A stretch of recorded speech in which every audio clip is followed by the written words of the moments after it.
Hello good morning and welcome to Kewal Katuwal YouTube channel.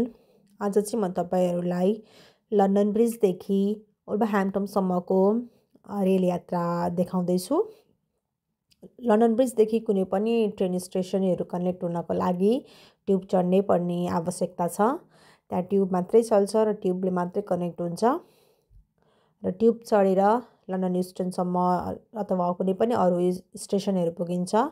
र वुल्भरह्याम्पटन जानको लागि चाहिँ लन्डन ब्रिजदेखि ट्युबको युज गरेर लन्डन स्टेसन पुग्नुपर्छ र लन्डन स्टेसन पुगेर अनलाइनको थ्रुबाट तपाईँहरू टिकट काटेर पनि वुल्भरह्याम्पटन पुग्न सक्नुहुन्छ अथवा टिकट सेन्टरमै गएर टिकट काटेर तपाईँहरू अरू कतैको यात्रा गर्न सक्नुहुन्छ। र यहाँ हजुरहरूलाई चाहिँ म वुल्भरह्याम्पटनसम्मको यात्रा देखाउँदैछु।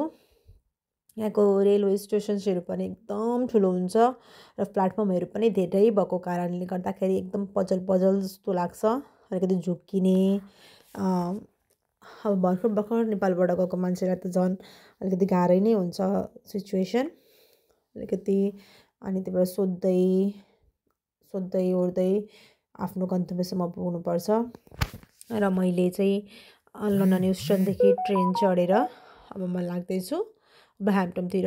र वुल्भरह्याम्पटनसम्म पुग्नको लागि चाहिँ मैले फेरि दुईचोटि ट्रेन स्टेसनमा अथवा रेल स्टेसनमा गएर रेल चेन्ज गर्नुपर्ने हुन्छ। र म पुगेको छु अहिले रकबाई र रकबाईबाट म फेरि ट्रेन चेन्ज गरेर म बर्मिङहाम न्यू स्ट्रिटसम्मको ट्रेन लिन्छु र फेरि बर्मिङहाम न्यू स्ट्रिटमा ओर्लेर म वुल्भरह्याम्पटन जाने ट्रेन लिन्छु। र यो लन्डन ब्रिजदेखि वुल्भरह्याम्पटनसम्मको डिस्टेन्स कति भए पनि त्यो चाहिँ मलाई कति डिस्टेन्स छ एक्ज्याक्टली थाहा छैन, तर त्यहाँ रेलबाटै पुग्नको लागि पनि अराउन्ड अब ट्रेन चेन्ज गर्ने सबै टाइमहरू जोड्दा ओर्दा चाहिँ लगभग 3देखि लिएर 3.5 घन्टा अथवा 4 घन्टैसम्म लाग्छ।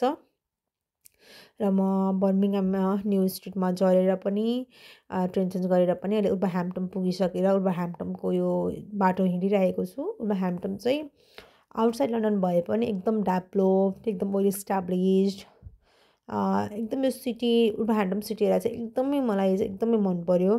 तपाईँहरू पनि हेर्न सक्नुहुन्छ, एकदमै राम्रो छ ठाउँ र पुरै लन्डन भाइब्स दिन्छ यो ठाउँले। तपाईँहरूलाई मैले आज यति नै देखाउन सकेँ, त्यसको लागि क्षमा प्रार्थी छु।